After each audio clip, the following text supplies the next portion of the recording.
Okay, so today I'm gonna be making the case why should we be embracing AI production on anime on an industrial level but also on the consumer level. And no, this is not gonna be one of your slop posts. We're gonna be going through real economical data here, data regarding the working conditions at these Japanese studios. We're gonna be going through what solutions AI can offer them, and then lastly, we're gonna be addressing the common arguments against generative AI in general. And all of this cool stuff will be also broken down into the timestamps down below in case you want to skip into the certain segment. But let's get started. So anime and manga actually have been growing a lot. I think one of the big reasons of that is because of some of these live action adaptations. Let's say One Piece. Netflix has been distributing quite a lot of anime and more normies have gotten into it, and that obviously plays into the growth as Netflix is ordering more anime shows, and obviously Disney Plus is doing that, Amazon is doing that, we have Crunchyroll. It's more accessible than it was maybe a decade ago. That's one of the things that kind of plays into it. And in terms of the growth, when we look at the numbers, it has almost doubled since 2020 into the projection number of 41 billion that we have here today. In terms of manga, it basically tripled from 2020 to 2025. So there has been a lot of growth in the industry. But there are fundamental problems when it comes to the actual economics for those who are not wary of them. So let me kind of break down how does the money actually get distributed from the anime that basically gets published. So basically, let's say there's a random anime that's 12 episodes long. This is basically how it makes it money. So the biggest thing is merchandise. That is where the most of the money comes from. It's these figurine toys. They must be probably the most biggest one out of them. There's stickers and t-shirts and stuff like that too, but I think those are a bit more minimal. I think it's really these figurines that are really bringing out the big bucks. There's obviously Blu-ray sales and DVDs for maybe more niche hardcore audiences in Japan. It's still dwindling down, by the way. And then there's streaming, obviously giving to Netflix, giving to Crunchyroll, and they are not really paying that much for those streaming rights compared to what they pay for anything live action, right? So the One Piece obviously costs like, I don't know, 200 million or something like that. It has a crazy cost per episode. I think it's around 5 million, if I remember right, for Netflix. But obviously they don't pay even a million probably for the rights of Neon Genesis Evangelion or Attack on Titan or something else. Then there's obviously the TV stations, which generate stuff. There's the theatrical films, which is a big money, new kind of evolving thing where they're adapting the arc into a movie, because movies kind of be exactly like torrented. So you're going to be having a lot of these movies actually generating revenue all around the world. So that's kind of like where a lot of these studios are actually pivoting these days to do a whole arc in a movie. And obviously there's a lot of bad examples of that and some good. And then there's IP royalties and other things. Now, what you need to understand of that, out of all of this whole pie, 20% only goes into the actual studio. 20%, okay? And that's something you need to understand. They don't get any deal from the merchandise, okay? They probably will get Blu-ray sales cuts, and all of these other things, they will likely get nothing. So even though the industry is making more money, the animators and the studios are really not making more money unless they're doing like whole new original IP. And usually those don't have merchandise that sells really that well, in my opinion. So there's that. So that's the one grave reality you have to understand. Now let's talk about the working conditions. So as some of you already know, a lot of these animators are doing plenty of overtime. The national average between all jobs in Japan is 163 hours a month, while your average animator is doing 225 hours a month. That is 7.5 hours a day if you're going to be also working on weekends. Without weekends, that is going to be 10.2 hours a day. But some of these people are doing massive crunching, anywhere from 360 to 600 hours a month. That is respectively 12 hours a day or 20 hours a day with weekends. So basically insane amount of working hours, which is obviously unhealthy for you, because if you're going to be drawing that much, you might actually get serious carpal tunnel. Now, it's not only the working hours that are kind of abysmal, it's also the salary. So the mid-level animator is basically making 16.29K annually, so lower than your average salary in Japan. Basically, the senior animation director is making mid-wage only in the studio. That's how bad it is. The entry-level people are making 10 to 13K annually, and most of them are probably these freelancers, which don't have any labor law protections. So if they get laid off, they don't get pensions, they don't get unemployment care, all these types of benefits that might exist. I'm not really very about what type of systems they have in Japan, but these are really low numbers. Not only that, 90% of the studios are in Tokyo, which is the most expensive place to live in. So the living costs are also super, super high. They have to live in some very, very small apartment. Basically, maybe they even like live out on the streets with this type of income. So basically, the animators are not making any money. That is portionally because the studios are not really making that much. They're not getting a good cut. Also, as we discussed earlier, there is that old model where they basically get paid by a picture. I think it's 360 yen or something like that. So that model is a bit outdated, but people are getting really, really bad working conditions. So that's one thing that is really problematic currently. And all of that obviously plays into the production speed of an anime. Anybody who has been in this industry for more than a decade has witnessed it. We saw One Piece basically transition into 26 episode seasons per year because Toei realized it wasn't sustainable to do a one episode each week of the year with a high quality animation without resorting into reusing footage, doing recaps, doing filler. It wasn't sustainable, so they had to go into that model. Also, we have seen how long are the gaps between the seasons. One Punch Man had 3 years between season 1 and 2, and more than 6 years between season 2 and 3. And in that amount of time, the hype dies for the show, the interest dies for the show, and it's just not very healthy because people have forgotten what actually happened on the earlier seasons. Not everybody have the time to go rewatch the earlier seasons again. That is a privilege for certain people, not for everybody. And it's just not really sustainable to have that long of a gaps between the season because the interest definitely dies. We saw that with D. Grayman. It took 8 years to get that show back, and nobody cared about D. Grayman Hollow, the sequel. No, everybody had lost interest at that point. Also, the amount of anime has increased over the years. We have saw that in 2010s, we had 180 to 260 anime per year.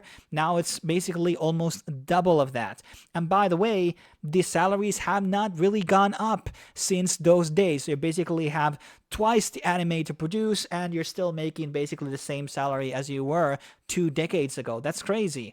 And 2 decades ago, by the way, there was a waiting time to 9 to 18 months only. And now there's basically closer to 2 to 3 years, even higher with some higher production anime like One Punch Man or Attack on Titan, for example. So they're not able to meet up with the demand because it's taking too much time to produce this anime. And this kind of gets into our next point, which is the IP prison dilemma. So these are 3 companies which own insane amount of IPs. Disney, probably in terms of the value of those IPs, is the largest of the 3. But in Japan, Kadokawa and Shueisha are the largest. They hold anywhere to 60 to 150,000 manga and light novels. And the problem here with this traditional financial model without AI is the fact that they don't have the money to basically adapt these manga that they have that everybody basically wants to return, or it has never seen an anime adaptation.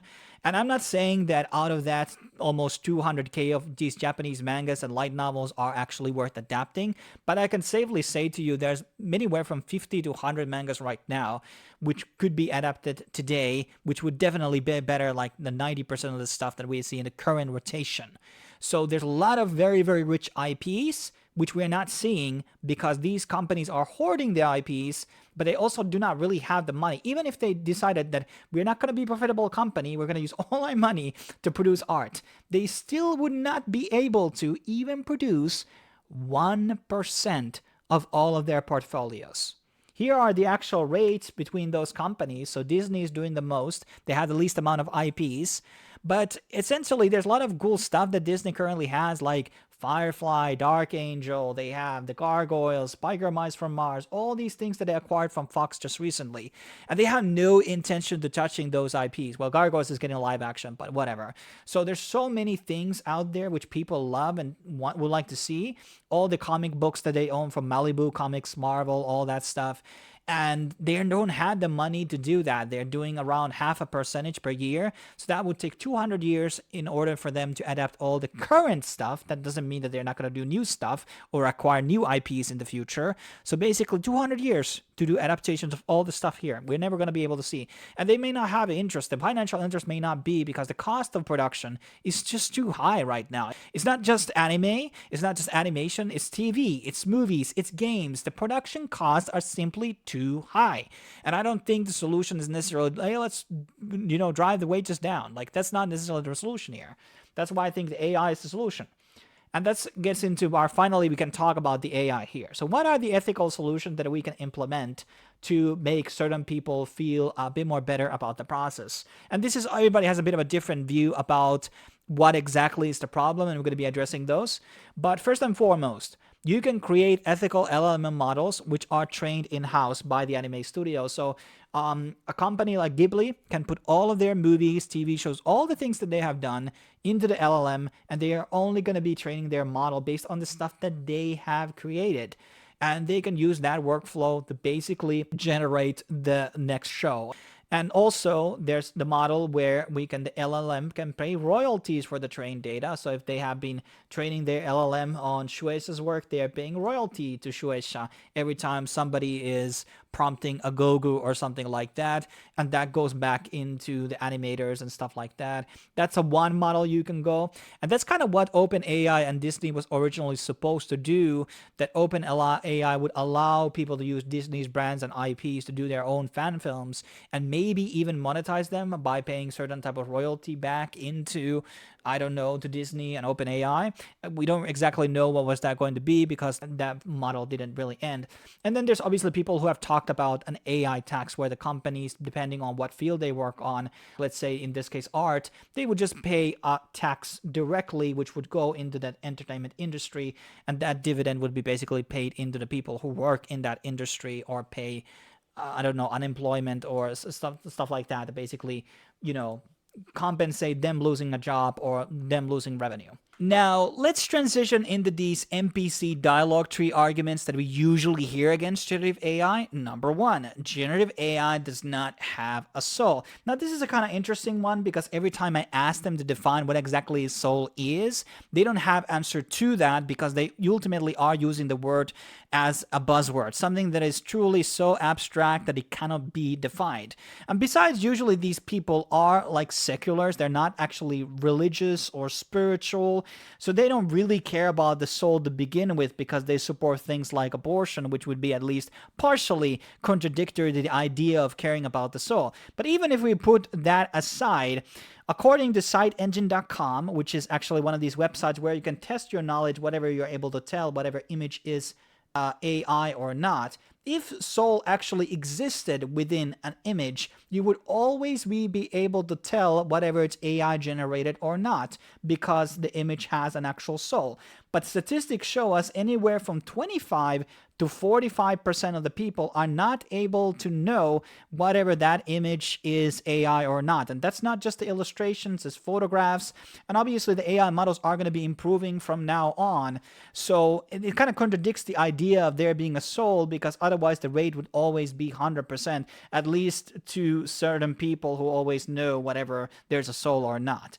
The number 2 point, I would say, even if I would forfeit the point above, it's still at the end of the day the human who is writing the prompt. The human is editing, putting the overall direction of the final product together. Like, it's not like you just write a prompt and it does a full anime for you. There's going to be editing on it. You're going to be adjusting the frames. You're going to be adjusting the interpolation. You're going to be editing the music, the audio, all of those things. It's not ever going to be just a one click and everything's perfect. Sometimes you can get perfect 15-second clips like that with Cdance, but most of the time you are going to be doing post editing on it. And ultimately the AI is not exactly writing the prompts himself. Somebody always has to command the AI to do something.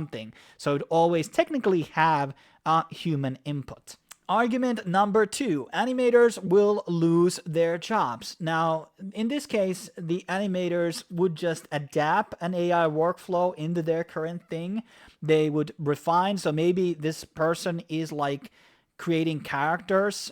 That's his job at the animation studio, and basically he would just feed his work into the LLM, and the LLM would basically give him different types of prompts, and then that person basically would be, mastering them out, or maybe not even mastering those images, basically would just be taking influence, okay, what that would look like, and they would basically get into the end result much more faster, and there still would be levels of work involved. And let's remember, like, drawing tablets weren't a thing 30 years ago. Like, they changed the level of the production on these studios, and they are always using different types of technologies which are automating frames or doing certain types of things which are making that overall process easier. That's what technology does. It kind of removes a lot of that nasty, process here. And obviously, as we discussed earlier, there's just too much work for these people, and they need a fucking break. So they need to be able to do lesser hours in the job. And people who want to use AI can use AI, and some people will. And there's different ways that a workflow can be adapted.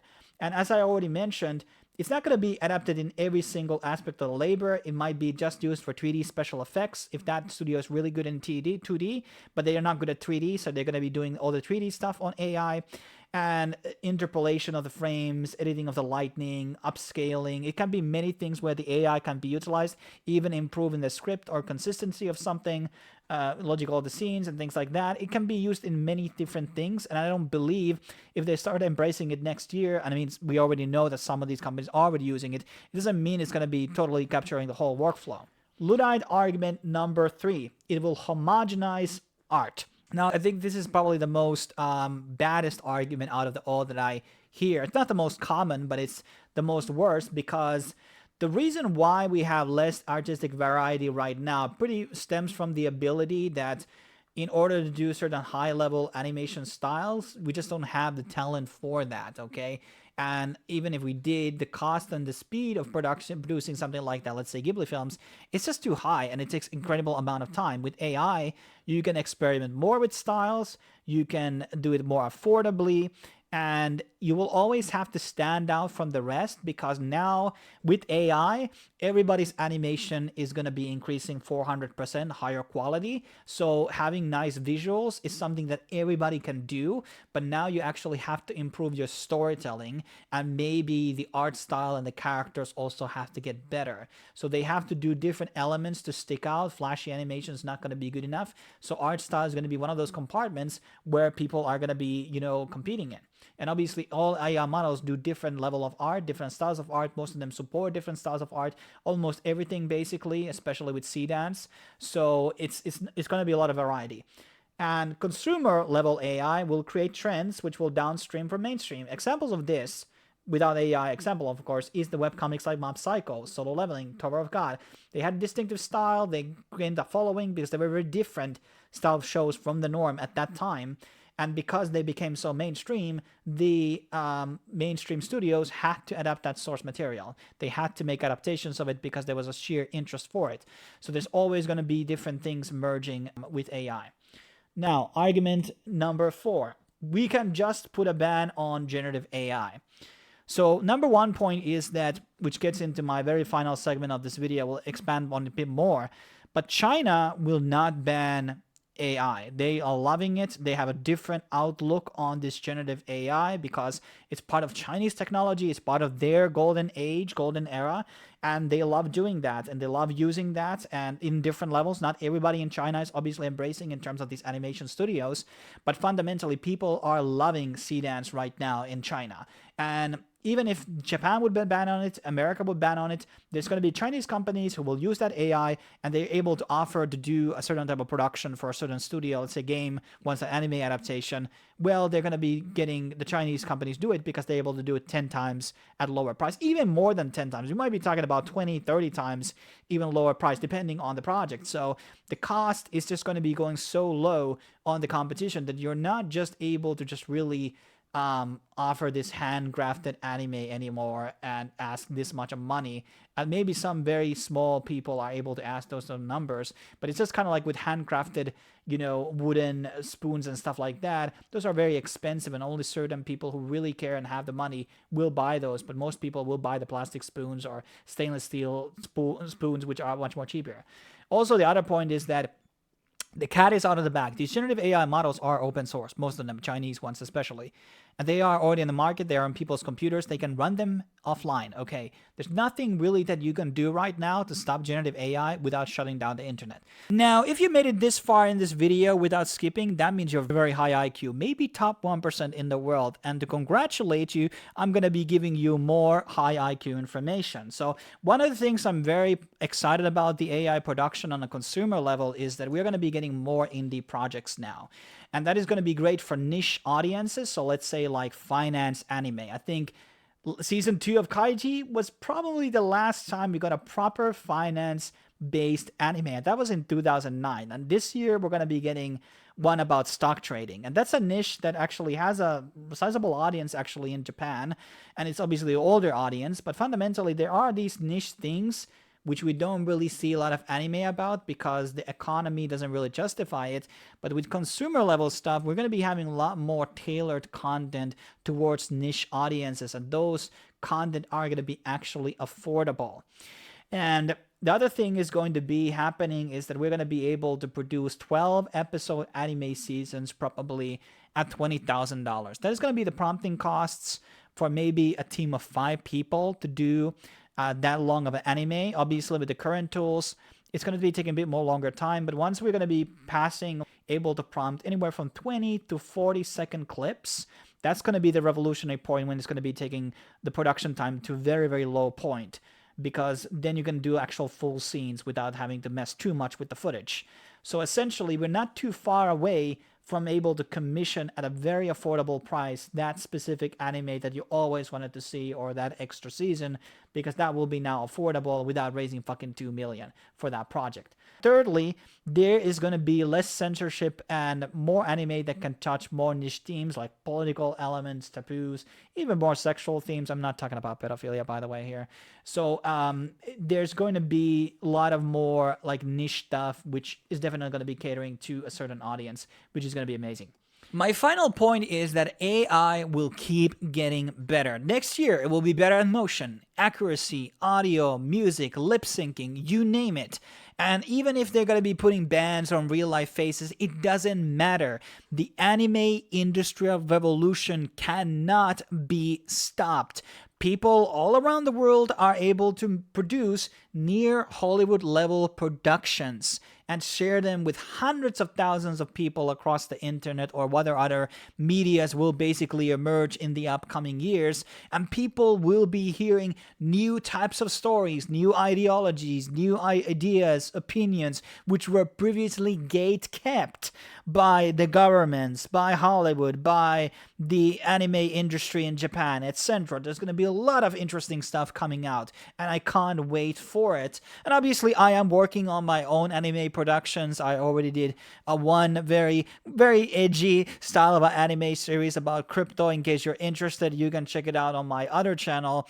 But also, I'm working on something on this channel as well, like a couple of new unique IP ideas which I've been working on my head for decades basically, and now I can finally put them into an actual animation, and I'm very excited to share some of that progress with you guys very soon alongside other AI fan projects, so stay tuned. And as always, I'm open to debating people about these subjects, whether it's a live debate or in the comments, but you know, all the bot comments will be deleted though and banned, so make sure you're going to be making a high IQ statement before typing anything down. Thanks for watching, make sure to subscribe, and I will be seeing you guys in the next video. Cheers.